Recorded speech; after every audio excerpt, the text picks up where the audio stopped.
That's weird. That's weird. Kind of weirding me out. You are a sad, strange little man. Crazy. This is crazy. This is crazy. Isn't that weird? That's weird, man.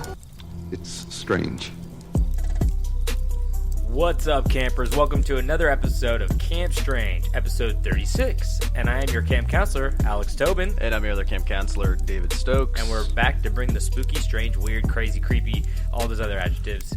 And we don't mess around. We get into these news stories. So let's get into these news stories. No tomfoolery. So in Springtown, Texas, a small town in Texas, there's a pizza place by the name of Mr. Jim's Pizza. Okay. I mean, first off, I don't. Is he slim? He's not a Slim Jim Pizza. Okay. He's probably a hefty boy. Okay. Hefty. And apparently, the police had to get involved because they found out that 3 of their employees put laxative on at least one pizza. At least. So here's the weird thing about it. I was expecting them to be like, oh, okay, because the news article says pizza restaurant closed after employees put laxatives on pies, which is they're calling them pies, which is already, I mean, they're trying to get a little too fancy with it. A little too fancy. Okay? Yeah. This ain't Chicago, okay? So the weird thing about the whole story is these 3 employees put laxative on a pizza, and then it was eaten by one of the other employees. Was that a thing on purpose? They're pranking him? I have no idea. I'm guessing it was some kind of prank or something, but they swore that they did not put any laxatives on any other pies, and that, I guess they were pranking the guy, but that just means that I guess the guy got pretty sick. I don't know how sick. I mean, if you got diarrhea, I don't really consider that sick. I consider vomiting sick. If you get insane diarrhea for a long enough time, you lose a lot of weight. No, that's true. But when I think of sick, I think of vomit. Okay. Not it's just kind of vomit of the butt. Poop. I guess you're right. It's just coming out the other end. But yeah, so I mean that just means that guy's a snitch, apparently, and Mr. Jim's Pizza was closed, not permanently, but until they figured out what happened, and the 3 employees were terminated, which is so sad because you can't prank anybody anymore. No, that's just a prank, bro. That's the classic, the Dumb and Dumber, when they put the laxatives in the tea and he's sitting on the toilet. Laxative prank used to be a big one. Big one, but no, not anymore. Not okay. I've never taken laxative, but I don't know. Yeah, I mean, fucks you up. Well, okay, are they the chocolate laxative? Because then that just means there's chocolate on your pizza. How did they sneak that into a pizza? I think you could probably grind up a pill. Oh, like some pills? Yeah. Oh, yeah. But then, they must use a lot of laxative to cover a whole entire pizza. Yeah. I wonder how many pieces he ate, too. I only took one slice. I don't know. They said they did the whole pie, Gotta do the whole pie. So that's what's going on in Springtown, Texas. There's one spring spouting that day. Brown spring. Yeah, so I got the new president of the Ukraine plays the president of Ukraine on a television show. Wait, he plays the president? And he got elected president. I guess he was a comedian actor who is now their president. Well, that's kind of like Ronald Reagan. A little bit. That's still kind of weird, though. But Reagan wasn't a, comic. Yeah. Yeah, that's a little interesting. But he did do a movie with an ape. I'm sorry. Whoa. You know that? Yeah. Yeah. Was it a chimpanzee? I think it was chimpanzee. Yeah. So, but what show is this on? Dude, it's fucking the Ukraine. If I named it, you still wouldn't know what it was. I guess that's true. I mean, shouldn't he be in office, not acting? Or is he just made a cameo? What's going on here? Well, there's the common trend in some places. I'm not going to name any names. Some people can be the president. Anybody can be the president. I don't get what you're saying. I mean, you could host a reality TV show and end up the president 15 years later. You never know. Oh yeah. Oh yeah. Yes. Very true. Very true. But it's kind of weird. Portlandia, that show with Fred Armisen and Carrie Brownson. Yeah, I almost worked on it. Yeah. That show, the assistant of the mayor is the actual mayor of Portland. Yeah. So I think that's really funny. He's a good sport. They call him in all the time. They're like, hey Jim, and he's like, yeah. Like, yeah. Can you go get us more water? He's like, yep. and he like leaves. It's like, I mean, but that's show Portland for you. Yeah, that show only makes the town look cooler and more fun. And No, it makes it look way worse. no, it looks fun. It I don't looks know. weird, but it's So it's great. quirky. Well, that's very interesting. Okay, let's get onto this news. I have another news story right here. Yeah, I got one more for you. And this is pretty interesting. This is a man in Nebraska, right outside of Omaha. I think the town was called Gretna. And Gretna, Nebraska, some guy was suffering from ventricular tachycardia. Okay. And it's, I don't know exactly. I'm not a medical student of any kind. I'm a science. But his heart was beating very fast, and he was going to like cardiac arrest. Yeah. And he was in the ambulance driving to the hospital when all of a sudden they hit a pothole, and his heart rate went back to normal. So apparently this town has a shit ton of potholes in It it. shows you don't need doctors, you need potholes. So it says between March 29th. This came out on the 19th of today. It came out today, April 19th. And apparently between March 29th and April 4th, they repaired more than 7,000 potholes in the town. And again, last week they repaired another 6,000. So they've been trying to get on top of it, but this one was not fixed yet, and I mean, I don't know if he was going to die, but it definitely, you could say it saved his life, you know. Yeah. Without any potholes there. Hopefully they don't fill that pothole. It's a hero. Died. Yeah, exactly. And they made a joke at the end. They're like, the town's going to bill him for the procedure now. I did not understand what you just said. Sorry, the town's going to bill him for the procedure now. Oh. So they're saying that the town. Just leave a couple potholes. I guess that's the moral of the story. Or just don't get ventricular tachycardia. Yeah. But I just thought that was so fucking crazy. He just hit a pothole. That's pretty wild.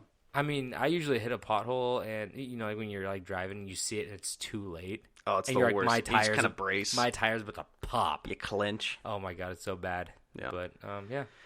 All right, so my next story takes place in Lyme Regis Town, which is in the UK. Can you say that again? Lyme Regis Town. I thought you said Lima Rita Town. I wish. This is somewhere in the UK. I'm really glancing over this one. But so it's a beach town, big tourist attraction, with a really bad seagull problem. Oh, just go to any baseball game in like this 8th inning. Yeah. You'll see a bad seagull problem. Oh, yeah. Or after like a college football game, and they're just Oh my picking the god! stands Anywhere apart. where there's like an abundance of fries outside. Yeah. So you want to know what they did about this little seagull problem? Speaking of, I told you about the guy that put the what is it called, Alka-Seltzer? Yes, in the in the food, and then birds. they blew up. Yeah. They didn't blow up, but they blew up from the inside. Yeah. Do they do something kind of like that, or just no. like bought a bunch of cats? Close. They Really? did. They went the more natural nature way. Hawks. Keep going. What eats seagulls? I mean, I don't know if anything eats seagulls, but what just will fuck anything up I'll in eat the air? a seagull. You'll eat a seagull? Oh yeah. Prove it. I'll eat a bagel too. Oh. Wait. Would you say what fucks up things in the air? Yeah. Drones. Well, what fucks drones up? Hawks. The eagles. Bald eagles, motherfucker. You can't buy bald eagles. Well, they've got two bald eagles, and their names are Winnie and Kojak. And these motherfuckers, they get brought in by handlers, and then when seagulls are approaching, they let them go, and they take them out. Damn. I think it's more of just like showing the muscle too. If you get like 4 seagulls with those eagles, seagulls with the eagles. Seagulls with the eagles. Then the rest of the seagulls are gonna be like, oh, we should probably get out of here. But I am a little upset that America did not have this idea first, because that is our national. I don't know if you say animal, but it's definitely a national bird. I mean, what's our national animal if it's not that? Yeah, I'm pretty sure that's it. Yeah. So I mean, I don't know if that's the right terminology, but yeah. And that is something that like Donald Trump would probably be like, we're definitely gonna do this. I don't know. When it comes to my mind, it's like you could either have a seagull swooping in trying to take your sandwich, or just get sprayed by the blood of a seagull from above.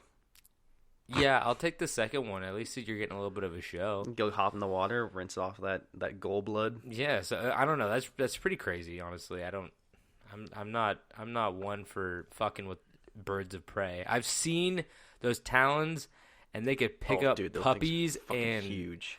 I mean, I haven't seen them in person, but I've seen videos of like them snatching up like It's like small animals. Full-grown cows, yeah. Not that big. The whole but, cow. Yeah. Gone So in the blink of an eye. damn.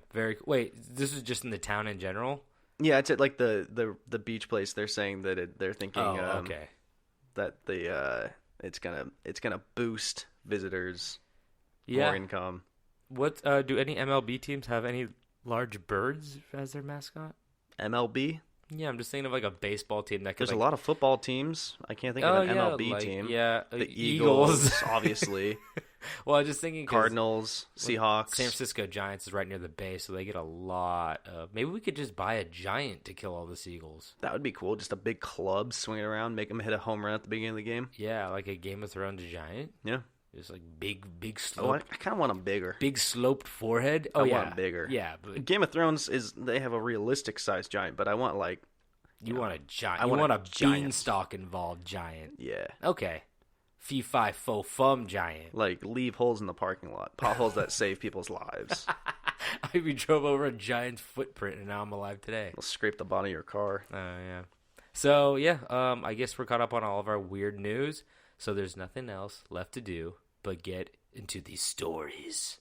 So today we'll be talking about a story that goes by the name of the Chowchilla School Bus Kidnapping. Oh, So I read this story and I read the whole thing and I was like, this is fucking wild. And I'm surprised I've never heard of this because Chowchilla is in California and it's like kind of by Merced. So it's like, I don't know where the fuck no, that is. well, I'll explain that. It's like Eastern California, kind of out in the middle of the desert, Okay. about 2.5 hours away from like Oakland. Okay. Maybe 2 hours away from Oakland if you drove east and south. So, Okay. kind of in the middle of nowhere. So if you would drive east south, east south, or east east south, east south. and not west. Nos. Oh my god. Yeesh, it's gonna be one of those nights. Buckle it in. The bogle is flowing. Buckle into the school bus because you're about to get kidnapped. So, yeah, I read about this, and it's kind of out in the middle of the desert. But I don't know what it was like in 1976 when this took place. But let's just get into it. I can tell you this much: in the 70s, it was way easier to kidnap kids. Oh, I tell you, it was easy to kidnap anybody, honestly. But kids, easy. Yeah, you'd have to leave a cigarette butt like lying around to even get caught. You know, you'd have to leave like a shoe. You'd have to drop your wallet. You'd have to... He wrote his name in the dirt. The cops deliver your wallet back, and then they go back to looking for the guy. Exactly. So, they're like, oh, we only have 2 forms of identification. We don't even know it's him. I mean, his social security card was in his wallet, but we need a passport at least.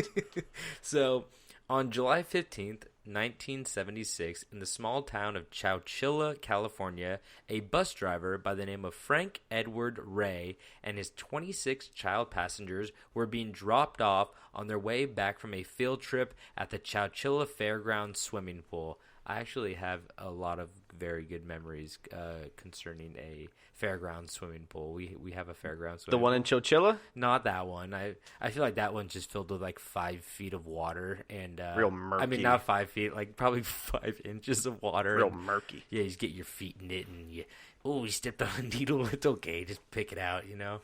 So all 26 students aged 5 to 14 were attending summer classes at the time at Dairyland Elementary School and were heading back to the schoolhouse on their second to last day of summer school. So they're kind of doing like, you know, the end of the year field trip, even though it's summer school. That's a wild age gap.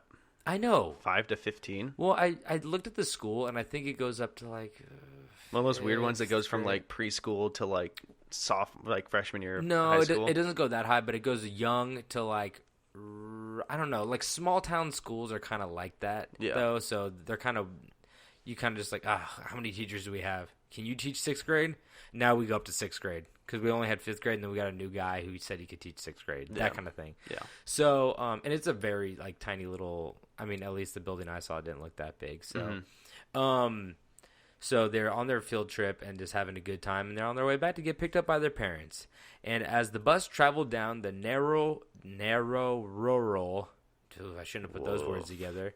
As the bus traveled down the narrow rural road of Avenue 21 at approximately 4 p.m. on that hot Thursday, they were stopped suddenly by a van stationed in the middle of the road. Hood popped, blocking anyone from getting through. That's a classic. My car's broken down. Yep, need some help. Hey, can you help me get this couch in this van? Karate My chop to arm's the neck. broken. Yep. Karate chop to the neck. Right to the artery. It's really awkward if you don't get a good chop in the first time. Yeah, if you don't leave with a powerful chop, you're fucked. No, yeah, you might as well just throw your wallet on the You gotta ground. make a chop that counts. And that's it. If your Okay. chop don't count, it don't matter. Judo chop. So, Frank being the kind-hearted soul. Oh, okay, and just so you know, Frank also went by like Edward or Ed. That was like his middle name and his nickname. But I'm just That gonna makes call him sense. Frank because that's his given Christian name. So Frank, being the kind-hearted soul he is, thought that the car was in need of help. But as he got off the bus and began walking over, two men with pantyhose pulled over their face jumped out of the van wielding rifles, telling Frank to get back on the bus. It's a good thing that the rifles, you never know how many of those kids are packing heat. What? Good thing they have rifles? Yeah. Oh, well, you know, You got to be heavily armed for those kids. okay, let me ask you this. Would you rather fight one grown man or 26 5 to 14-year-old children? Are you trying to say, would you rather fight a horse-sized duck or 25 duck-sized horses? Power in numbers. No, I would take the small horses. Well, also, I think it's more of like an intimidation thing where, like, if you don't have a gun and you're trying to, like, kidnap or rob or, like, you're doing it wrong. I don't want to tell you how to live your life, guys, but you're doing it wrong. Yeah. You can't do the comb in the front of the pocket, the sweatshirt pocket, because they always see the comb. They always see it. What are you talking about People, like, sometimes when they hold up a liquor store, they don't have a gun, so they'll put, like, a comb or something in their front sweatshirt pocket, and then they'll poke it out, like, they'll hold it in their sweatshirt and be like, hey, I got a gun in here, and then... A comb, though? I feel like just using your fucking index and middle finger would look more like a gun than a comb. No, that's pointy. Well, you have a silencer on the end of that gun? Your finger? Oh, you mean like two fingers? Yeah. I don't know. Oh, okay. So are you talking about like a brush or a comb? Those are two very different things. Because a comb is like thinner than a fucking pencil. Dude, I just saw it in some movies one time, and they used a comb. So I think you're thinking about brush. I don't know what I'm thinking of. I'm thinking of something. And but these guys had real rifles, so there's no faking a rifle. So as the two gunmen got onto the bus with Frank, all of the kids began to panic, hiding behind seats and crying. Frank took his seat a few rows from the driver's seat as one gunman took the wheel and the other kept watch over his new load of 27 passengers. So they're doing the old, I'll drive, you make sure none of these 5-year-olds try anything. Yeah. But like I said, watch that kid in the glasses. He looks shifty. But like I said, if one of these kids like gets away, like their cover's kind of blown because I'm not going to tell you why they kidnapped him yet. Okay, well I was gonna But say, I'll get like, into it. I feel like when you're kidnapping this many children, your cover is not something you worry about. Like you're not like what is the end goal to get away clean and be like, "Hi, they never knew it happened." We will find out. Won't All we? right. So immediately, the kidnappers took the bus off the road and through a thicket of bamboo as high as the bus was tall, which is weird because I didn't think Chowchilla would have bamboo. That shit's a weed, man. It's impossible to get rid of. Oh, you know is about it? that? Yeah, no. Bamboo is like once you plant it and it spreads, like it's damn near impossible to Well, get you rid know of. how you get rid of it, right? Pandas? Drive it over with a bus. Oh, okay. So just drive through the thicket. And that's what they were doing. So the bus full of kids rattled and shook until it reached a concealed ditch where two more vans were waiting for them. The gunmen ordered the kids and Frank out the school bus and into the two smaller vans in order to ditch the very noticeable yellow school bus. Obviously, you know you got to get rid of the first car. Yeah. So once inside, the kids noticed two things. One, that the windows were painted in, meaning no one could see out and no one could see in. And two, that it was over 100 degrees inside the stuffy, extremely dark van. Hell yeah. So, I mean, Bunch of sweaty, sticky little kids. you know what I was thinking of? Which is like kind of wild. You do think about a lot of wild things. Well, no, the fact that they're like, we have two vans. Hey, half you kids go in here and half you kids go in here. Oh, also, only one of your vans gets the adult. So, like, I bet it was a very different experience for the kids in one van compared to the kids in the other. Like, the kids in one van had the adults like, it's okay, guys, everybody be calm. We're all going to be okay. We're just going to cooperate. And then the other there's kids... also, like, 15-year-olds, though. I mean... Yeah, but the other van's probably just like, I know I go. My mom's, she's going to pick me up. And then we're missing Rugrats sound. There's at least... They didn't have Rugrats in the 70s. There is at least... Oh, shit, this is the 70s, yeah. There is at least... I mean, they're all like, I want to watch Alf. This isn't groovy. I mean, there's always that one kid that's 15 who has a mustache and is like 6 feet tall. He basically just probably plays He's the in role. summer school, so Yeah. he's probably 18, but but he looks 15 because he's been held back a couple of years. He can't read math so good. Yeah. Hey, I was that kid. I got held back. I can make fun of it. But no, but like think about that, where they throw him in these vans, and I mean the next fact will make it even a little bit more terrifying for why they probably needed an adult in both of those vans. Because for the next 11 hours, the van drove around with the hostages in the back with no water, no food, no bathroom, no light, and no cool air. See, now you see like the stakes where... You know those little shits were pissing themselves too. Must have stank. Honestly, they're not holding their bladder at all. And No. I don't know, it's terrifying. It fucking sucks. Yeah. To say the least. I'm nervous for tomorrow not taking a piss for 4 hours when I go see the Avengers Endgame. I bought my tickets today. Yeah, I'm stressing about the whole bathroom thing. I'm not going to drink any water tomorrow. I'm going to be I'll so dehydrated. I'll straight up piss my pants in a movie theater. I asked Riley, and I was like, do you know how to do a catheter? And she said, no. And I said, okay, who does? She said, my friend does. And I go, tell her to come over, give me a catheter. She said, no. She's not game with that. So But I heard those hurt really bad. So none of these kids had catheters at this point. Yeah. And at approximately 3 a.m., so 11 hours after 4 p.m., the two vans skidded to a stop as the back doors swung open. So finally, they stopped and they opened the doors. It was obviously dark at this point because it was 3 a.m., and the gunmen forced the hostages out of the van into the dark of night as they realized that they were at some kind of construction site. I feel like that is a bad sign in itself. I feel like everybody in like mafia movies, they always get murdered, like mob movies, they get murdered at like construction sites because... Oh, yeah, the cement. Yeah, exactly. You can like bury them because there's already digging like going on everywhere. So you're like, oh, I can bury all these people or bury this person and not get caught. And a gunshot, they're like, oh, that one good hammer hit over in that construction site. They're just working over there. That wasn't a gunshot. Yeah, they're like, oh, the hammers weren't working. They must be using shotgun shells to pound in those those nails. The hammers must be down. No, but like it's kind of crazy to think about because like once they excavate like a place to build a building, they're not digging any lower than that. So if you dig a little bit lower than that, not only are you digging like 6 feet deep, but you're digging 6 feet deep. And then the dirt they put on top of that, and then the building they put on top of that. Yeah. It's like Jimmy Hoffa stuff, where Jimmy Hoffa? Sounds familiar. He was a mob guy. They believe he's buried beneath the Jets stadium. Yeah. Okay, that sounds right. No, because they I was never going to say... found his body. Because I know, like, all the big mobsters, people are always like, oh, we suspect that there's, like, hundreds of bodies underneath, like, blank. Especially in, building. like New York, Yeah, Long Island, New Jersey. Oh, big time mob. Yeah. So... Apparently, the gunmen had driven the two vans in circles for a while, waiting until the dead of night, and ultimately ended up 108 miles away in Livermore, California, at the California Rock and Gravel Quarry. So,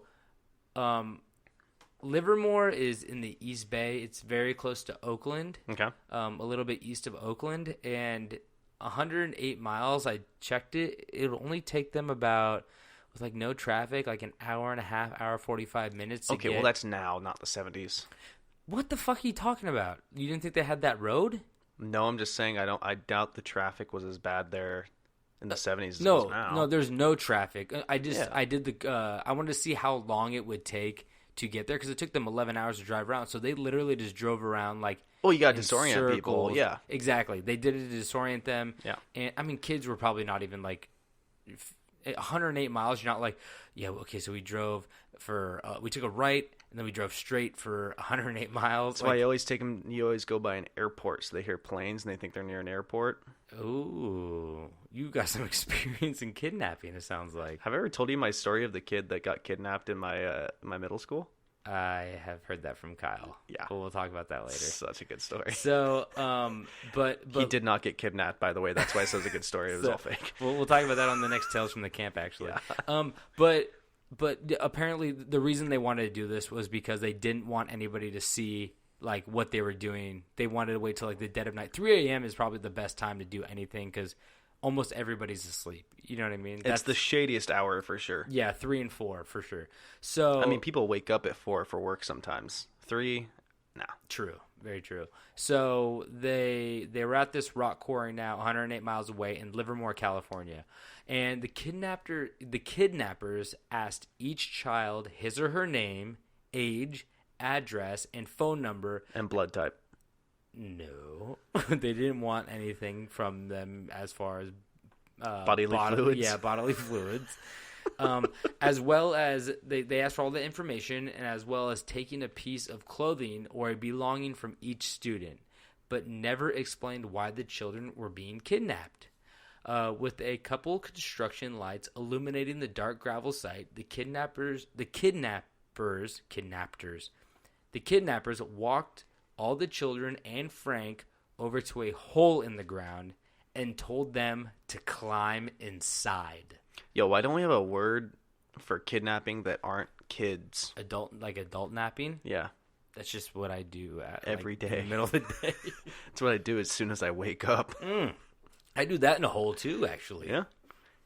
It's nice cold, damp hole. Yeah, in a coffin. Yep. So they told them all, hey, you guys are getting in this hole. Luckily, it was not just your ordinary hole at a construction site. The hole in the ground led to a moving van the kidnappers had buried into the earth beneath the rocky ground. What the fuck? How crazy is that? I don't think this is real. Dude, okay, before... I was going to tell you this later on in the episode. Then save it. Okay. If it's a whole gotcha moment. No, it's not a big gotcha moment. I'll just tell you, I brought this story up to my dad because I was like, oh, I want to see if he knows about this because it's in the 70s. He was alive, and it's in California. Your dad was alive in the 70s? So he told me, I was like, do you know the town Chowchilla? And he's like, yes, actually. He's like, where all the kids went missing? And I was like, yeah. And he's like, I was 12 years old. Oh, and yeah. And he's like, it scared the shit out of me because... Not because like these kids got kidnapped, because he thought it validated aliens. He told me that. He said he goes, this bus driver and 26 kids went missing all at the same time. I 100% believe that they got abducted by aliens. Are we rolling it out already? Maybe. Ooh, okay. So see, that's an a gotcha moment. So you know aliens wear pantyhose on their heads? You know that they got all these details from the aliens. Can you just imagine a gray with that big ass head with pantyhose over, and there's like, oh, it's a guy with pantyhose. Can't tell who he is. He's 3 feet tall and just giant head. He has a metallic rifle with green ammo. So he's kind of like levitating a little bit. So there's a big moving truck beneath the ground at this point, and they told him to climb inside. You're talking about like a U-Haul? It was bigger than a U-Haul. It was like a big, like a 6-ton. Yeah, exactly. Okay. It was a big truck. Okay. So, but not the truck part. It was just like the back part that they unhooked. You know, so not the actual car part, just the storage unit part. Yeah. Okay. So the children complied with the kidnappers and climbed down the ladder, past the several feet of dirt, and into the dark moving van. Once inside, the ladder was pulled up and the hatch was closed as the children and Frank saw what was around them. The moving van was lined with metal wire grid for structural support under the weight of all the dirt. So there was a bunch of like wire squares. So if the dirt collapsed, it was like another kind of like a mesh support system. You know what I mean? Okay. It just kind of like it held the stuff a little bit more together. There's pictures of all this. It's terrifying. So there's the grid. There were 2 makeshift toilets, which were basically wooden boxes with like holes cut into it. And lastly, a few supplies lasting about one meal for each child, consisting of cereal, peanut butter, bread, and water. So, like, the food that was down there, if you sparsed it amongst 26 children, it would probably only give them one meal. So, okay, the thing is, these kidnappers suck. They're very bad at kidnapping. Because aliens, they don't know what's going on. True. Were there any meat hooks in this? They're like, trailer? can't you do photosynthesis and eat? You're like, that's not how this They're works. like, we're underground, motherfucker. They're like, how do you know that word? So, but luckily, these kidnappers were smart enough. They weren't smart enough to put enough food in there, but they were smart enough to put a ventilation system inside the van in order to supply the hostages with fresh air and oxygen. But shortly after arriving inside the van, the batteries died and the system went out. Nice. So these guys wanted hostages, and they were about to get, I mean, maybe they were trying to murder them. I don't know. But like it seems like they were just trying to hold them prisoner for a second. That'd be an insane story. They just kidnap that many kids and just bury them alive. So, I mean, we'll get into it. They kind of already done that, right? Yeah. So, as the children cried, screamed, and vomited from the stench of the toilets, I guess one of the kids was using the toilets, or maybe the pantyhose guys or the aliens were using the toilets. Come on, Jeremy. They're We like, said no number twos. he's like, I built these goddamn toilets. You gotta try them out before I fucking put them inside the van. I want to see what you I wanna see don't what you flush ate. those I want to turds. see what you ate. I want to see what you've done. So, Frank, as they were vomiting, crying, and screaming, Frank knew that if he was going to die in there, he was going to die trying. So after a couple hours inside the box, all the food was gone, and the new air was not flowing in. So they had to act fast. Can I guess what they did? Yeah. Did they shove a little 5-year-old up that tube? Up the tube. the ventilation? No, they didn't. But that would have been a cool. That would have been a cool. We got the smallest kid. He probably Willy- had asthma or some bullshit, and just shove him right up there. He's like malnourished, and then Yeah. here, just get a little Charlie in the Chocolate Factory type thing going on. Little Gus's gloop stuck in the tube. Exactly. No, So get a little skinny kid though. Smear him with chalk, smear him with the poop, and shove him to the tube. So Frank, along with some of the older kids, probably mustachioed kids, stacked the mattresses. Oh, I didn't mention that. There were a shit ton of dirty mattresses all over the inside of the van too. It's better than nothing. So it just kind of like solidified, like, hey, you're gonna stay here for a while. Yeah, so you it's like, sleeping. and the mattresses were fucking gross looking too. They're all like they don't even look like real mattresses. They look like they were like military mattresses. Like I can't even describe them. They look like shit.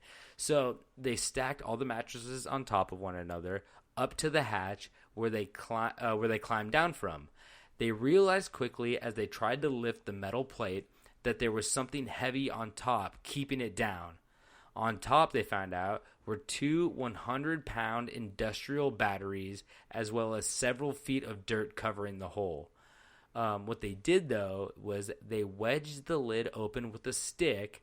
Frank moved the batteries, and they were able to remove the remainder of the debris that blocked the entrance. So what I'm guessing is they somehow, like, probably let the dirt fall into, like, the boxcar, and then once that was, like, the several feet of dirt was probably, like, gone from, like, the top, they were probably able to, like, jam a stick in there and then, like, shimmy the batteries away or something like that.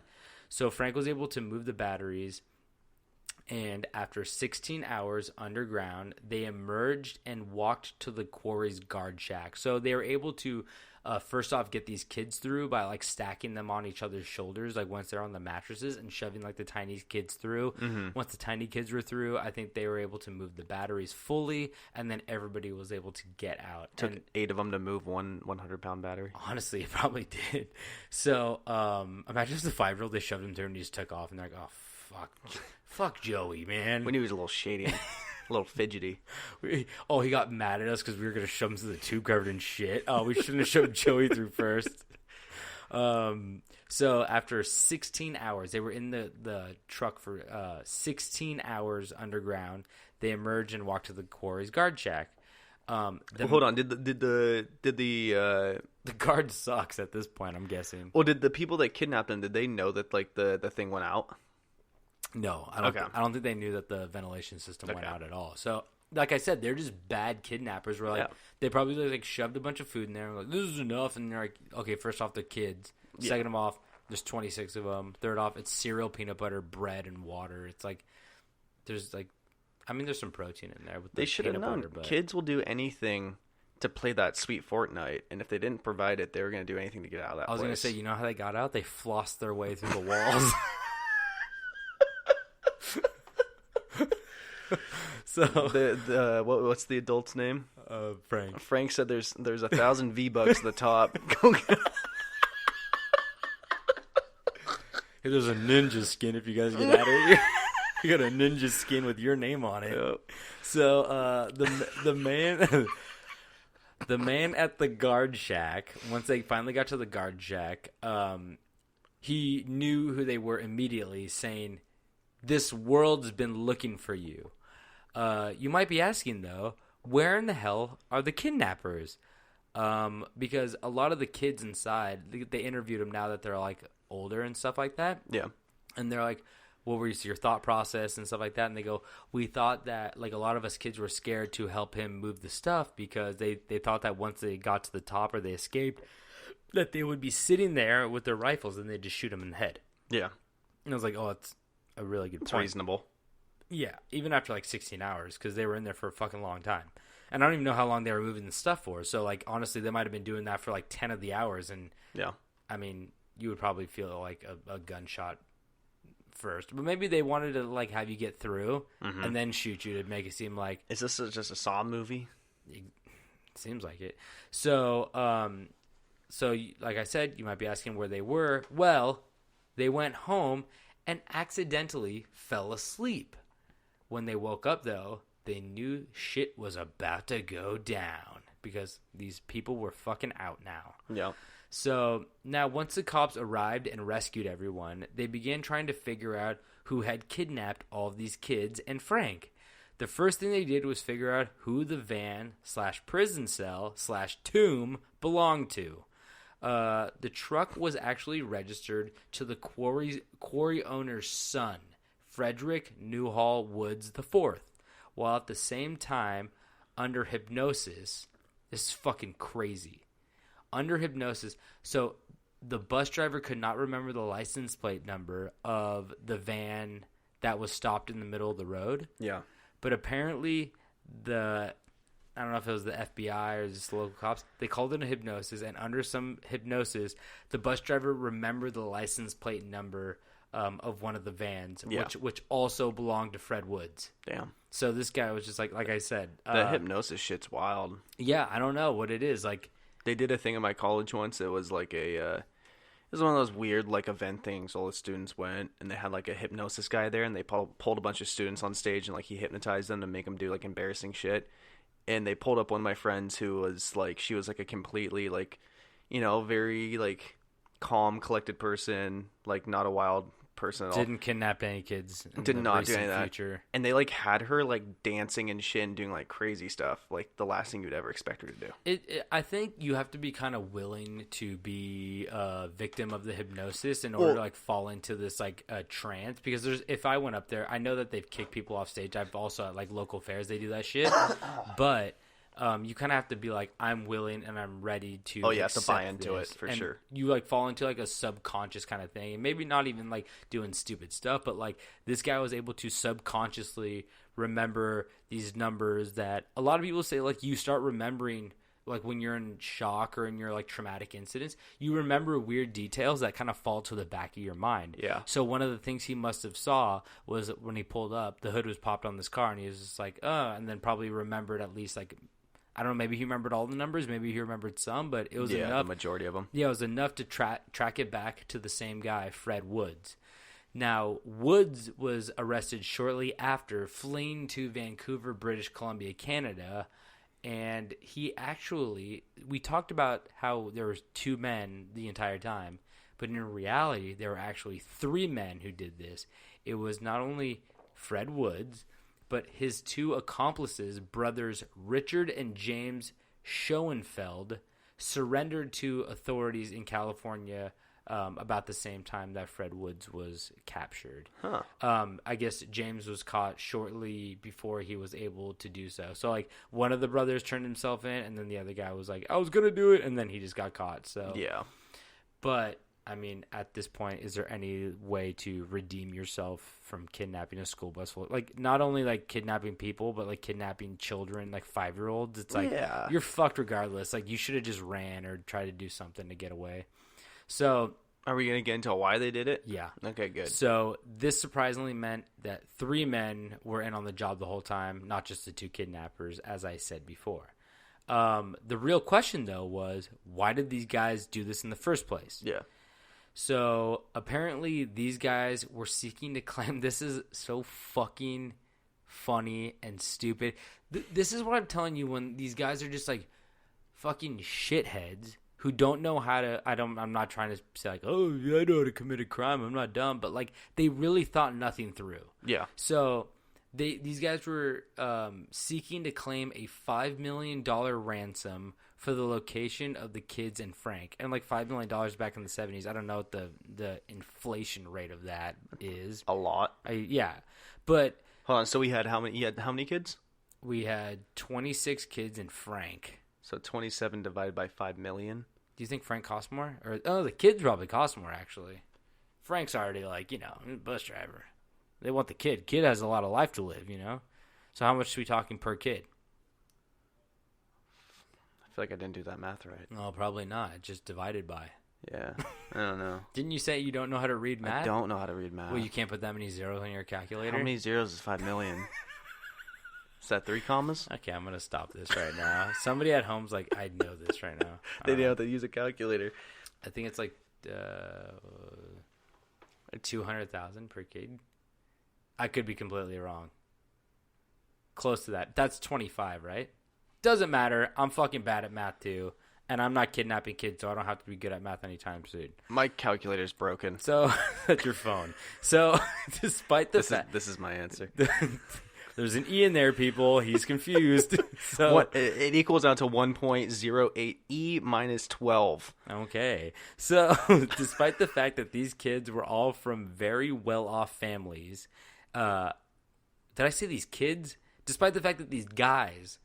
All 3 guys were from very well-off families. I was going to say, did they kidnap like a charter school or like a... No. The guys who kidnapped the kids were from well-off families. They wanted to pull...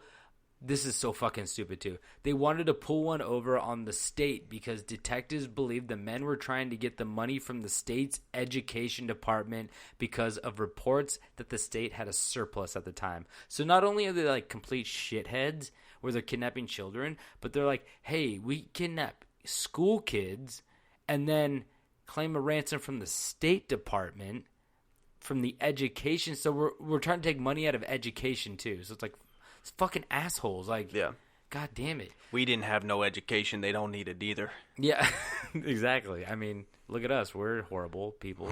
So one big problem though was that the ransom. They were never able to state the ransom in the first place. Yeah, I was going to say, because they never said they wanted anything. Because the kidnappers had been unable to call in their ransom demand because telephone lines to the Chowchilla Police Department were tied up by the media calls and families searching for their children. Oh, my God. So they were never able to contact the police because they kept getting a busy signal. Yep. So they just like fell asleep and they're like, oh, we'll do this later or whatever. And also they wrote up a ransom note, but that was also found like in one of their houses later, and they never sent it because they probably didn't know how to fucking buy stamps at this point or something. So should have called before anybody noticed. So they're fucking just like horrible kidnappers, and they can't even claim their own. They can't even state their own ransom to have people be like, okay, wait, the kids are alive. Like, yeah, I bet at least if they got the ransom, they would have been a little bit more sound. I don't know. Would it make you more sound or less sound? I don't fucking know, man. I don't know either. I mean, it's a good question. Like, do you want to know your kids are like kidnapped by somebody, or do you want to think that they're just like missing forever? One of those parents like, fuck, they're alive. We could have retired. This kid with the mustache. He burns things at home. So all 3 of the men were sentenced to 27 consecutive life sentences without parole. Woof. So Frank even got a life sentence. All the That kids got kid. life sentences in That there. a kid, Frankie. And then Frank, he's not a kid. He's a grown-ass bus driver. Yeah, I think it's fun to call adults kid. Oh, okay, I just didn't know if you were confused. No. So one problem, though. Our legal system is fucked up. And Richard Schoenfield was released in 2012. James Schoenfield was paroled August 7th, 2015. Frederick Woods was denied parole on November 19th, 2015, because he continued to minimize his crime and had disciplinary infractions, including three for possession of pornography and 2 for possession contraband cell phones. So he was not eligible for another parole hearing until 2018. Oh shit, is he out yet? But similar problems were noted at his 2012 parole hearing, and also Woods was married twice while in prison. Yo, can we start protesting prisons and can we get porn in prison? Can we give these guys some porn? For God's sakes, let them have some fucking porn. So the fucked up thing is that they let these fucking guys out, even though they had 27 consecutive life sentences. So how old would they be right now? How old were they when this all happened? In the 70s? I think they were like in their 20s, so I think they're probably like close to 60-ish now. I mean, like, what the fuck do you do when you've been in prison for that long and you get out? Well, two of the guys, 60, like... the two brothers went to go live with their 93-year-old mother. So the mom is still alive and they're taking care of her. They're really... Now they're the ones in the basement playing Fortnite. Exactly. So, I need more V-Bucks. So write him a check.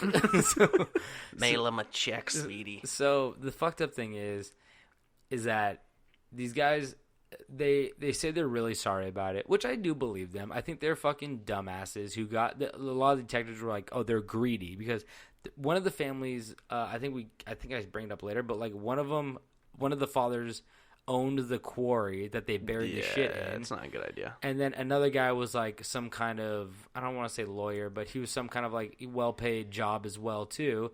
And these guys were just like, hey, we should kidnap these kids. It's like 70s bullshit. It's like, why? Took a bunch of acid and thought that they could fucking kidnap kids. And like, yeah. they probably saw like one movie where ransom seemed easy. And then they're like, yeah, let's just do it. I just don't really get why.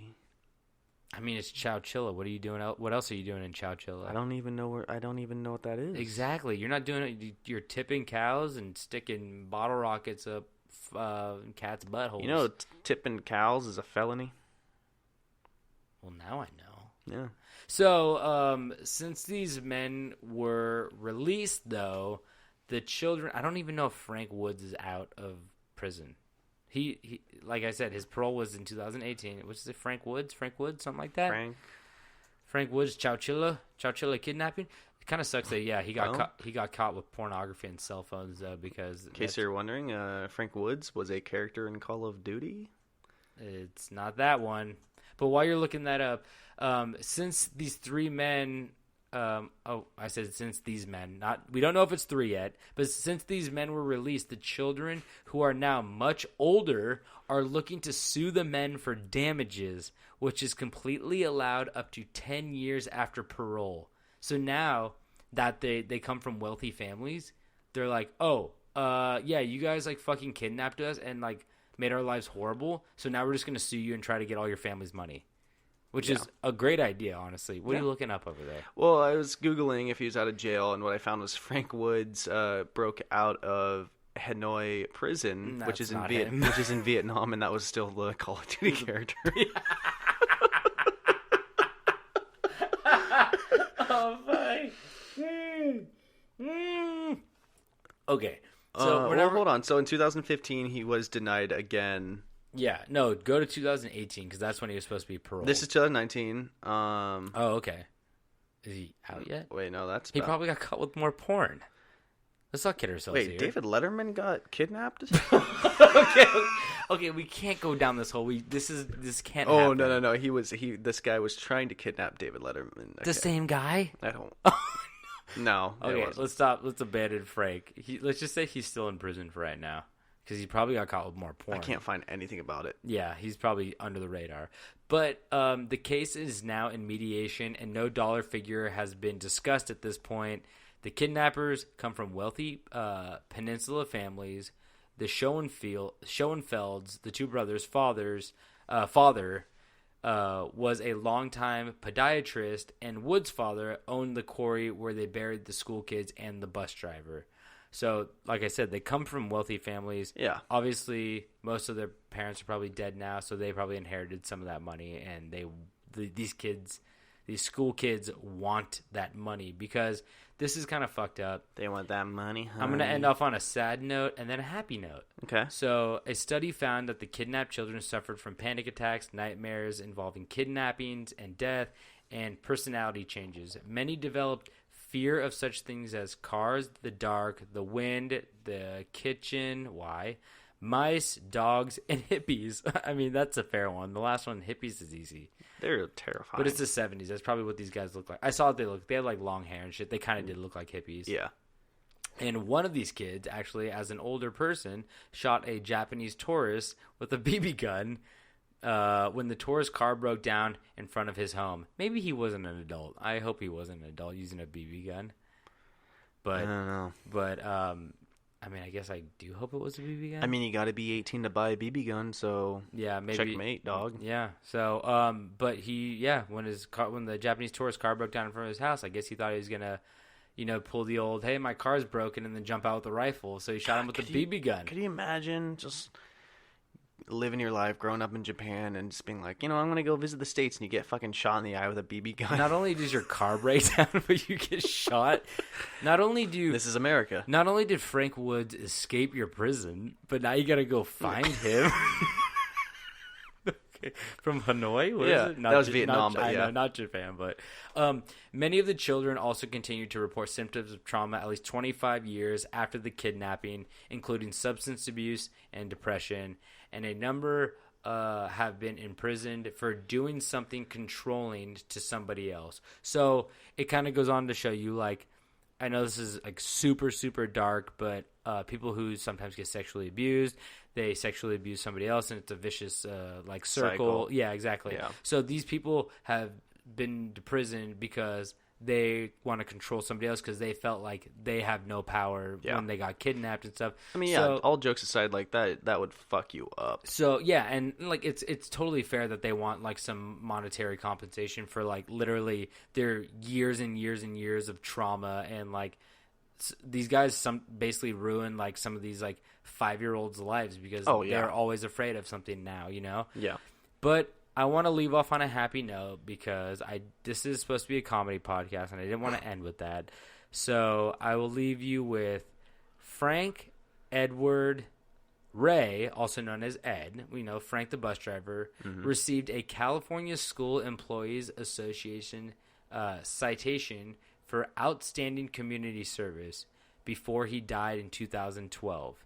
He was visited by many of the school children who he had helped save, and every February 26th has been declared Edward Ray Day in Chowchilla. That's awesome. So I didn't leave off with my funny little thing. It's just really nice. Frank got his day February 26th.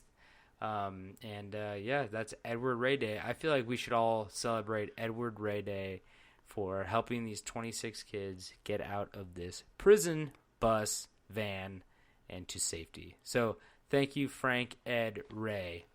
Yeah. So pretty interesting story, pretty crazy, and like I'd never heard of that. So it wasn't aliens, unless these guys are aliens. They might be, but they're very confused. But with my everything. dad was like, "Oh yeah, I remember that vividly." He's like, "I was 12 years old." Yeah, and he's like, "I was terrified." I was like, "Oh, like you're getting kidnapped?" He's like, "No, I thought aliens took them all," and I was like, "Yeah, oh." So, like, in that day, he was probably, like, freaking out. Like, I feel like that's where a 12-year-old's mind goes. Yeah, and I feel like those days were a little more alien-centered. But, I mean, you also had, like, Zodiac at the time. I don't know when Zodiac was around, but, like... That's true. I mean, my mom... Wait, Zodiac? No, I thought Zodiac was, like, 60... Let me see. Zodiac Killer, 60s to 70s. Because my mom said that she, like, remembers when the Zodiac Killer was out. And that was in the Bay, right? That was in the Bay Area. Yeah. And my mom was like, "Oh, I like distinctly remember like me and my friends running home from school, like being afraid of the Zodiac killer or something like that." I was like, "Damn, that's terrifying." So, very real thing. And thank God these kids are all okay. And God bless. I mean, Frank. they're not kids anymore, but Yeah, I mean they're shooting people with BB guns. yeah. So. As long as you're not that guy, if your car breaks down, maybe throw up a little "I'm not kidnapping anybody" sign before you. White flag. Yeah, exactly. So that's the story of the Chowchilla School Bus Kidnapping. All right. So you want me to jump into mine? Yeah, let's do it. All right. So I know you're aware, and some of our listeners might be aware, because I posted a few things on the Instagram. But I recently just got back from New York. New York. Which it was the first time I'd ever been to New York. It was an amazing trip. Absolutely loved it. I always wanted to go there ever since. You'd never been there? I'd never been to New York, even like the East Coast. I went to Florida once when I was filming football in college. Of course you went to Florida. Florida's our main state here. Tallahassee was fucking awesome. I like Tallahassee. I just mean why wouldn't you? It's our most popular state on this podcast. I was a big fan of Tallahassee. That place is fun as hell. And but yeah, so I'd never really been to the East Coast, and so I got to go out to New York, and like I was saying, I grew up reading comic books and stuff, and so many of those Marvel books are from New York and stuff. Spider-Man. Exactly. And so I always wanted to go there, and my parents would never take me, and I think it was partially because they knew I'd love it and leave them to move all the way across the country. Very different from Oregon. Yeah, it's a little far. I'm sure that's wrong, but that's not why my parents did that.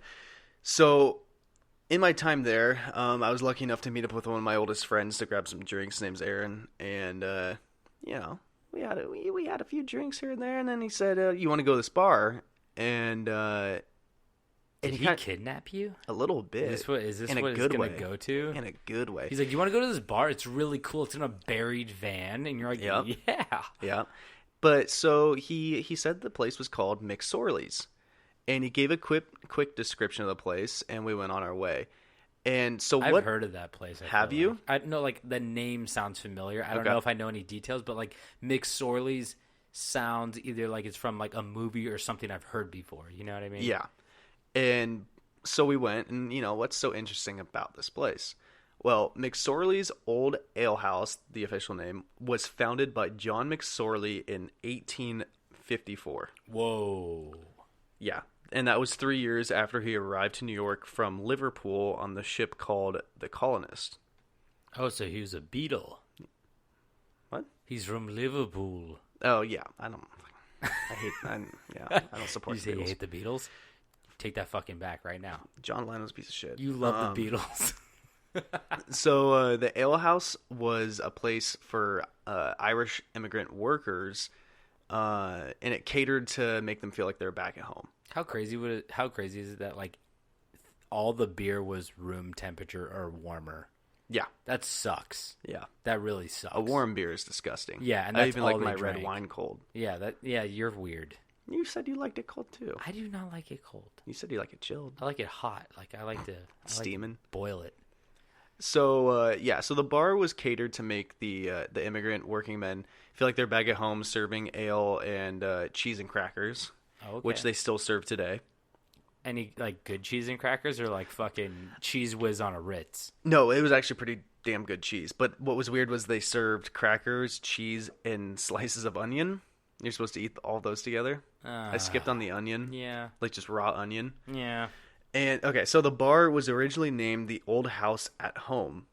Okay. That's kind of a cool little name. Yeah, so, but after a huge storm in 1908, the sign was ripped from the establishment, giving John the chance to rename the bar to McSorley's Old Ale House. Wait, so that was 50 years later, right? Yeah. Wow, and he was still alive? Yeah. So he was probably 70 in his 80s. I don't know how old he was when he opened the bar, but... Well, so that was in 1908. And in 1910, at the ripe age of 83... Oh, okay. John passed away in his apartment located above the bar. I knew it. I knew he lived above the bar. He had to have. You have to. Yeah, 100%. Yeah. I respect that. So after he passed away, the business went to his son, Bill. And in 1936, Bill sold the bar only to pass away 2 years later. Bill sold What? Yeah. So he was like on his way out and was like, I need to sell the bar, like, because I don't think he had kids. But what was wrong with Bill? This was, 26 years later. Oh, they said 3 years later.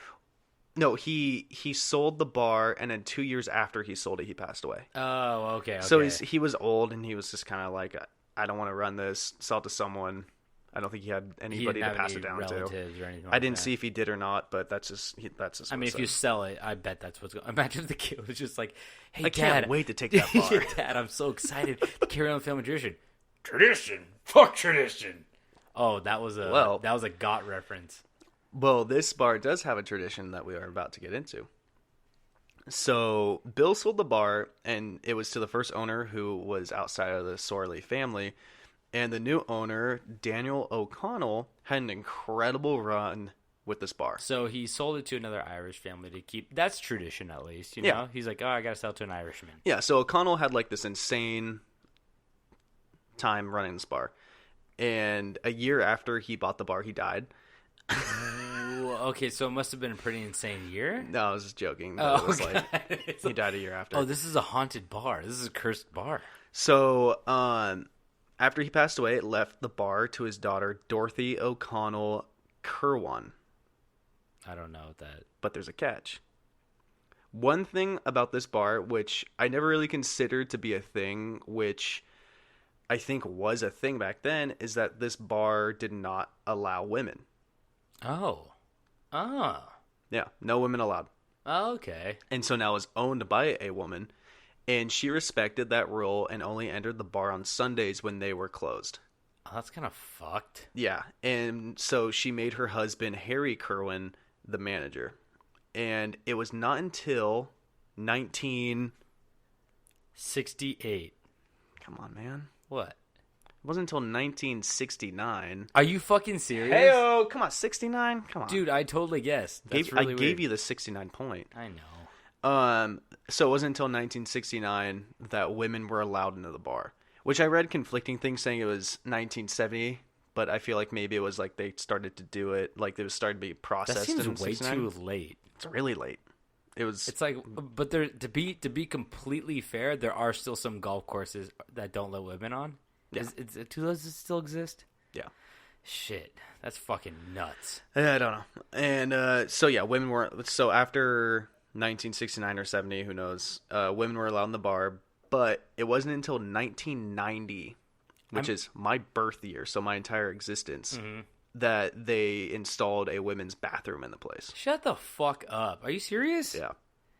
That seems so weird to me. Okay, that just goes to show you that, like, all Irish people, I can say this because I'm half Irish, they're just, like, depressed drunks who, like, most people are like, hey, I want to go to a bar and I want to go, like, talk to some, like, girls and, you know, maybe, like, have a good time. And these guys are like, no, men only.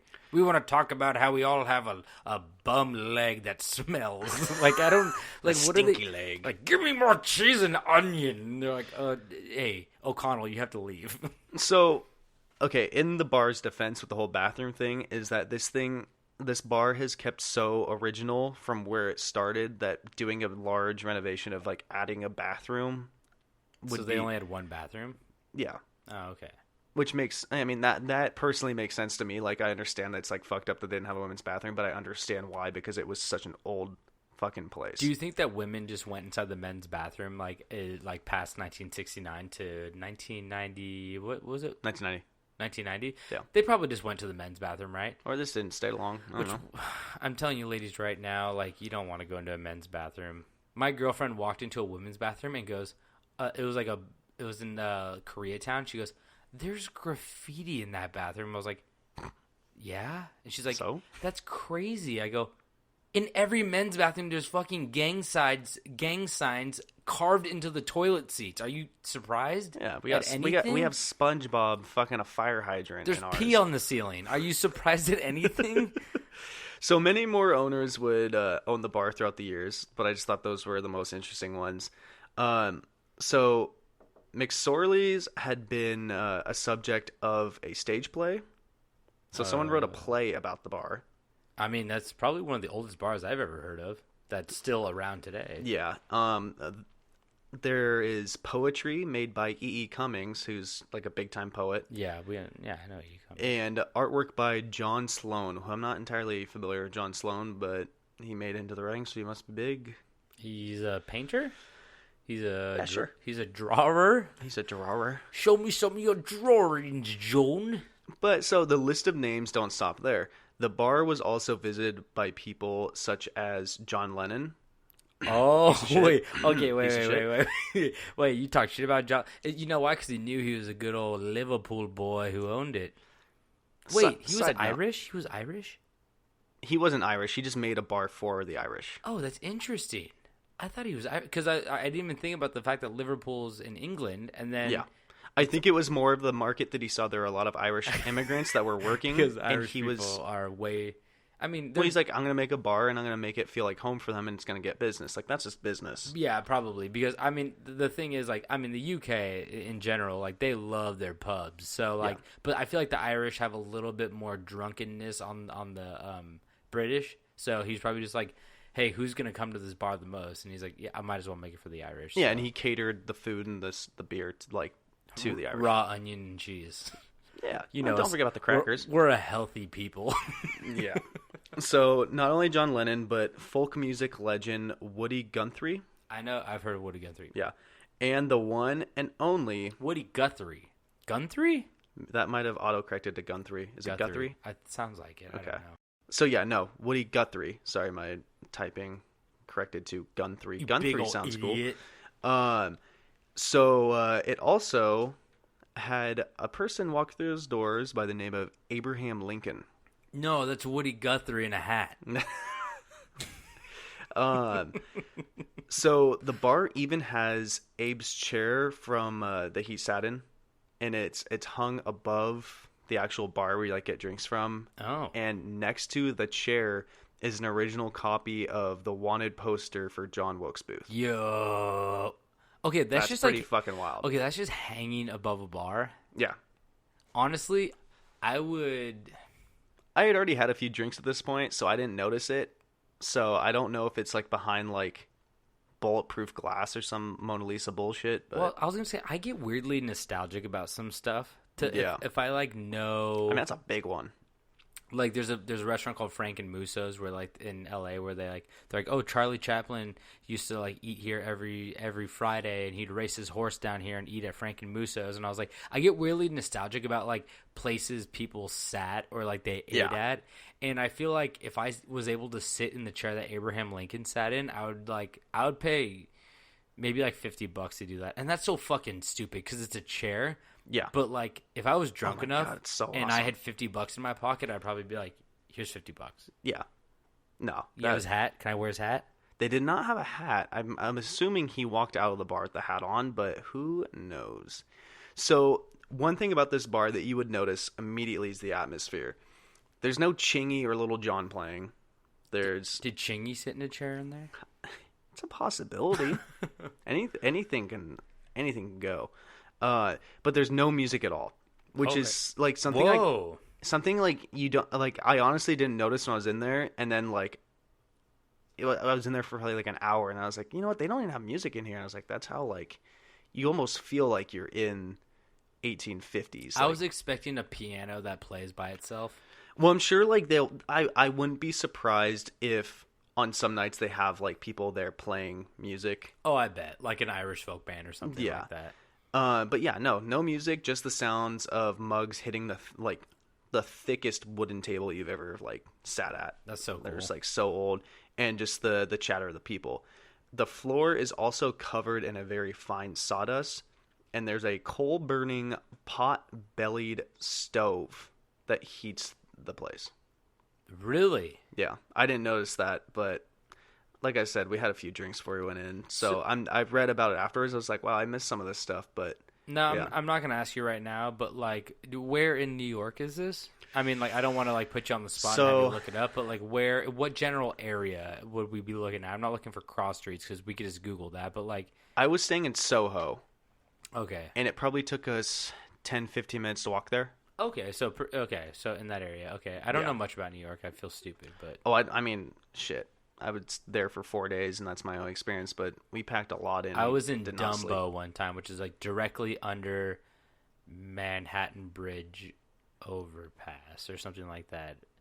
So I was there one time, but I don't fucking know anything about New York. I feel dumb, but New York is fucking awesome. it's cool. I For like it. for someone who I like I've said a million times in this goddamn podcast, like I've grown up and lived most of my life on the West Coast, and there's just something about New York that's like so old and cool about it, because it's everything about it's like it's so much older than anything over here. It was like one of the first big cities, if Exactly. not the biggest city and first Yeah. biggest city. Yeah, There's just exactly. so much history on the East Coast. It's amazing. Yeah. And I really want to spend more time over there.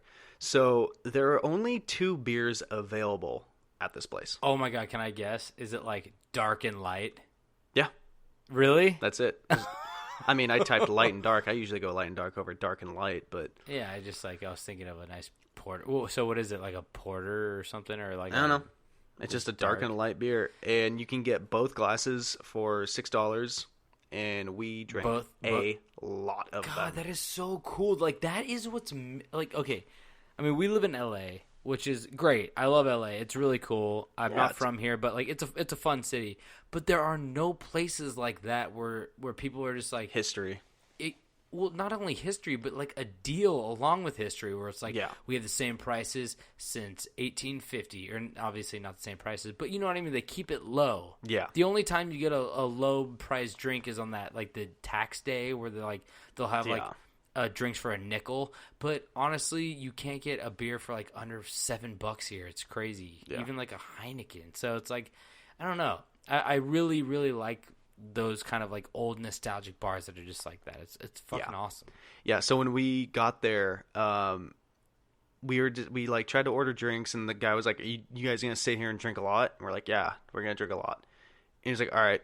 And he took us to a table, and he put us this huge table, and it was my buddy and I, and another 2 guys, and then another 2 guys. So there were 3 groups of 2 of us. None of us knew each other. And like it was immediately just like, where are you from? Like, what's your name?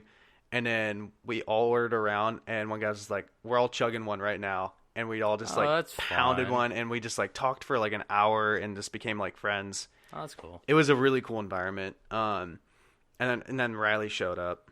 No, I'm just kidding. Oh God. It was a lot of fun, and I didn't realize I was like, there's like women in this bar. yeah. Well, like afterwards, it was really like I didn't think about that, and I was like, whoa, shit, like that's crazy that like, you know, in the 70s she wouldn't have been able to like come with us. Fucking insane. Yeah. Well, no, in the 70s she would have, but in the 60s, Yeah. Okay. True. idiot. My bad. So this place has a lot of history, and you might be wondering where the hell I'm going with this. Please. But what do old places with a lot of history usually have? Friggin' ghosts. Motherfucking ghosts. So, reports from people who have lived above the bar, because, you know, the original owner he lived in an apartment above Yeah. it, so there's apartments of it. The multiple people who have lived up there have said on several occasions they could hear tables and chairs moving around very loudly late at night when the bar is closed and there's like no one there. Oh shit. And McSorley's has another distinct characteristic about it that makes it unique. You're not gonna guess it. I'm not It gonna also has guess it. demons. Close enough. And that is that they always have at least one feline on staff.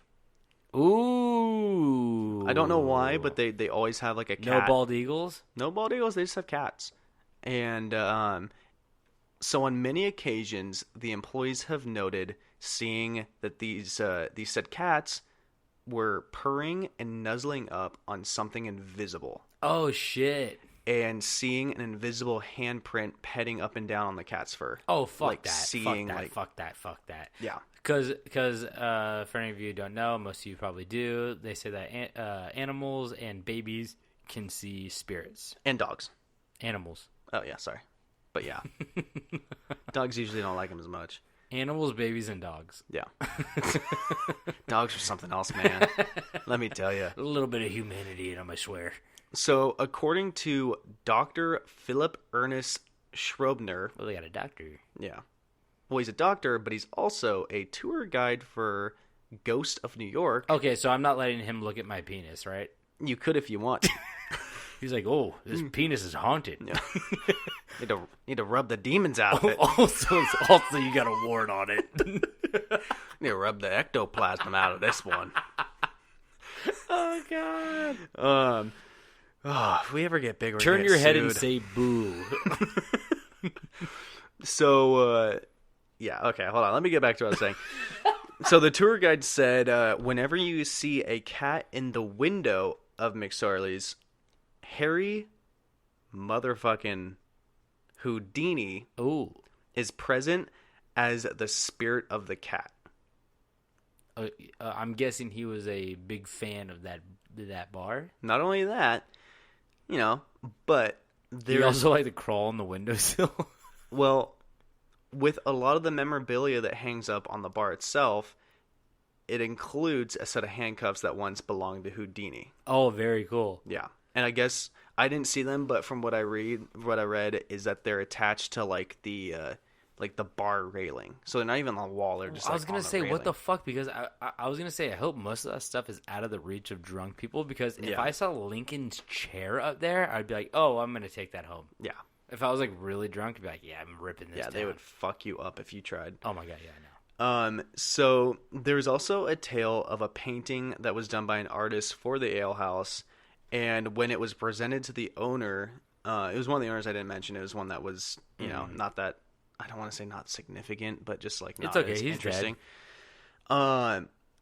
When the owner saw the painting, he pointed out to the artist, like, he said, "Very nice. You included one of our McSorley cats." And the artist appeared very confused, examined his work, and in disbelief admit that he never painted the cat and had no idea how it ended up on the painting.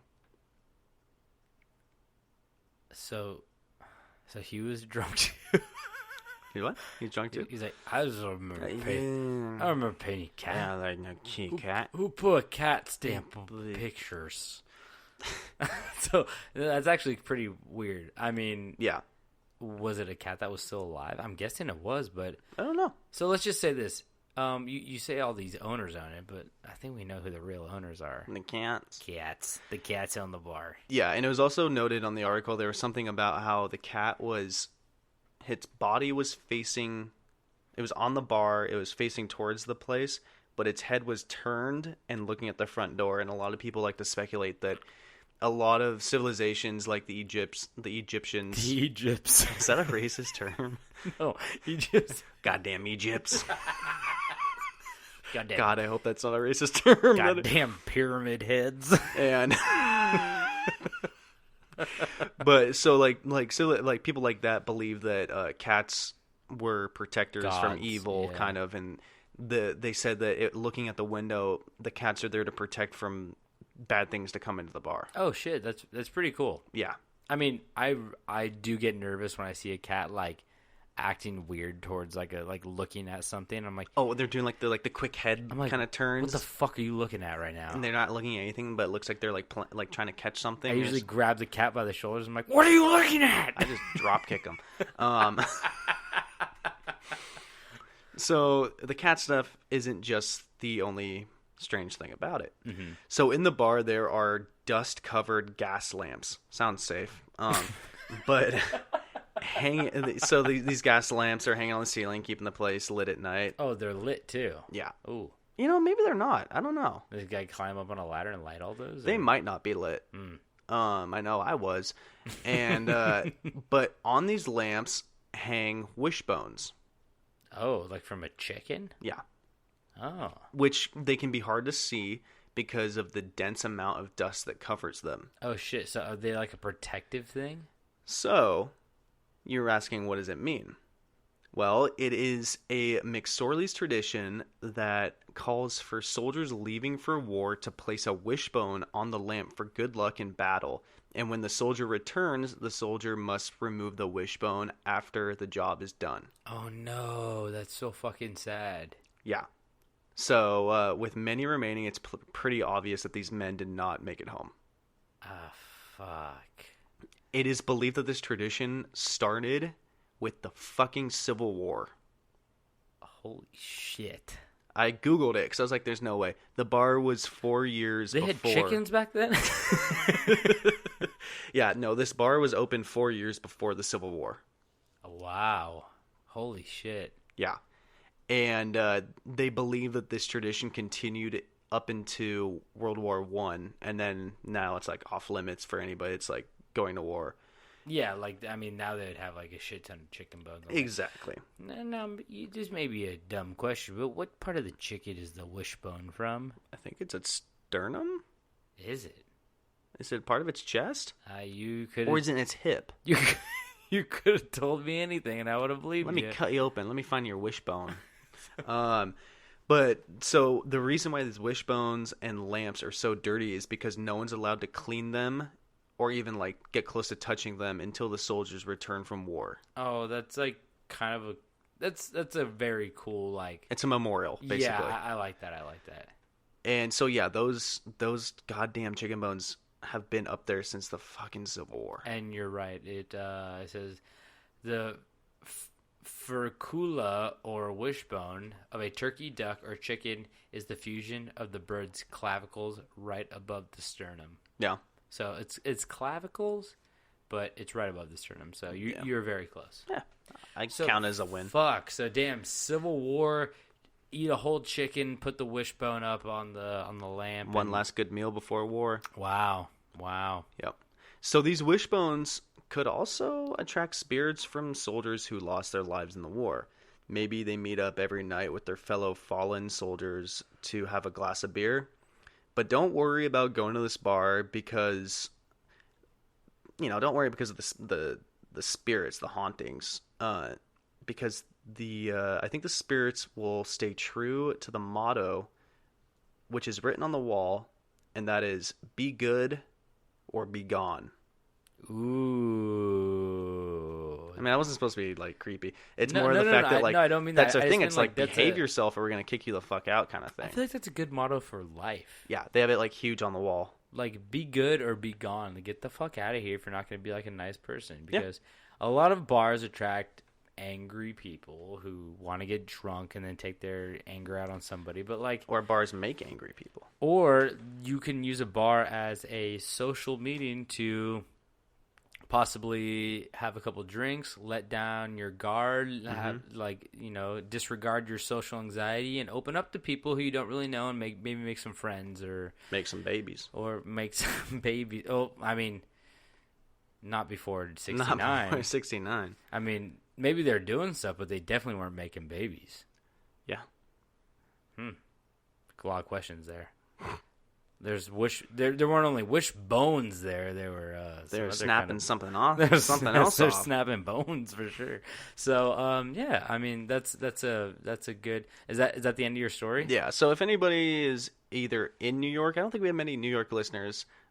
I didn't, but I did see a lot of our Camp Strange stickers all over New York. Oh my god! I wonder who put those up. It wasn't me, and so I don't. Maybe we gained one person off the stickers, but if we have any people that are visiting New York or live in New York who have not seen or been to McSorley's, because my buddy, I'm pretty sure he said that he had never been there before. He said it was like one of his dad's favorite bars, but he had never been there. Did you leave one in McSorley's? No, I would never.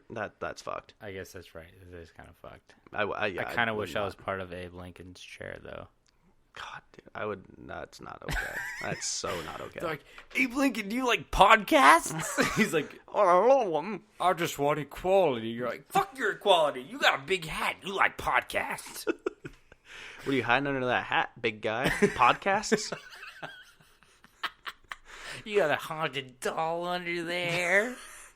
So you got Mickey Rourke with laser whips under there. So I mean, but like both of these stories end with kind of a nice thing, which is good. Like, be good or be gone, and Edward Day and Chowchilla. So we kind of ended both of them with a nice little. We try our best to make things happy. Yeah, because it's supposed to be a comedy podcast, right? It was just some interesting stories. So. Yeah.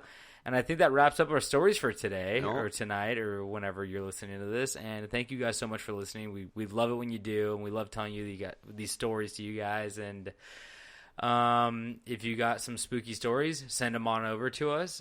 If you got some weird situations you've had in your life, or you've heard friends of friends or aunts or uncles who have had weird stories, send it over to us at campstrangepodcast@gmail.com, or just go to our website at campstrange.com and go to the contact tab. We also have social media that we will post pictures probably of McSorley's and of there's definitely pictures of the Chowchilla kidnapping. I mean, there's shit ton. You could go on Instagram and type in McSorley's and just geotag and look at the photos people upload from there. But we also have Chowchilla pictures. So yep. Why are you trying to tell people to get away from our Instagram? No. I'm just saying there's millions of there's millions of photos of this place. So we should be able to find some good stuff to upload. So we got that. If you guys want to rate, review, and subscribe to us, we would love it. We really love the reviews. Appreciate it. It only makes us look more legit. Yeah, exactly. And we've been get a wider putting up fucking episodes for. What is this, 36 weeks? 36. We're not haven't missed a week, baby. We're not flaking out. Haven't missed a week. We're here to stay if you guys like it. I mean, what's our record? Tell your friends. Did we record 3 episodes in 1 week because we weren't going to be able to like record? Yeah, that was that sucked. Was shitty. But I don't think we'll do that again because we kind of lost our luster. We overcome and we adapt, so we're not going to flake out on you, so don't flake out on us, baby. And we got, what else do we got? We got shirts and mugs if you guys want to rock some Camp Strange shit. And if you buy a shirt and we see you guys buy a shirt, we'll send you a little handwritten letter with some stickers and stuff. And and we love your guys' support because it just means that what we're doing is a little bit worthwhile. And you guys appreciate it. And we'll put on lipstick and kiss the note, please. Just buy our shirts, please. And what else do we got, David? Are we doing this? Yeah, we're doing. We got horse hooves. This is our new thing, right? We got horse hooves. We got dark beer. We got screwdrivers. We got light beer. Come on, you. Well, come on, I had to do light now. We have power drills. Ooh. He's looking around. I am looking around. Fuck. We have your chakra. We have your chakra. We won't return it unless you give us $50,000. We have Home Depot gift cards with $3 on them. Okay, fuck you. You're going through like construction items right now, you motherfucker. We have mashed potatoes in a pot. We got scaffoldings for your next home improvement. You're seriously doing this? We have a mini fridge full of Yoplait. We got season 1 through 6 of Sonic the Hedgehog. We have season 7 of Lost. We have Dexter, but a real ending. We have Hurley, who never lost weight on the island. How did that happen? We have spoilers for the next Game of Thrones episode that's airing this Sunday. Oh, don't do that. Don't do that. Never spoil. Don't spoil. Okay, you guys, this weekend, we'll end that there, but this weekend is going to be a weekend of death if you go see Avengers Endgame and you also watch the third episode of Game of Thrones. It's going to be brutal. So be ready. Bring your tissues. And this isn't related to the podcast, but we are fans of both of those. Sad tissues. Very, very big fans. So, and I know you guys probably are too, because they're probably the most popular things in history right now. In history ever. Bigger than Lincoln. Avengers is bigger than Lincoln. Iron Man, you ever heard of him? Okay, well, thank you guys so much for tuning in. We love it when you guys do. And David, do you have anything to say? I don't. I just love you guys. Say love you guys. I knew you were going to say that. Yeah. You love them so much. I love all of them Marry so much. him. I will. All of them. Who's Miriam? Anyway, okay. So, thank you guys so much. And don't forget to stay strange.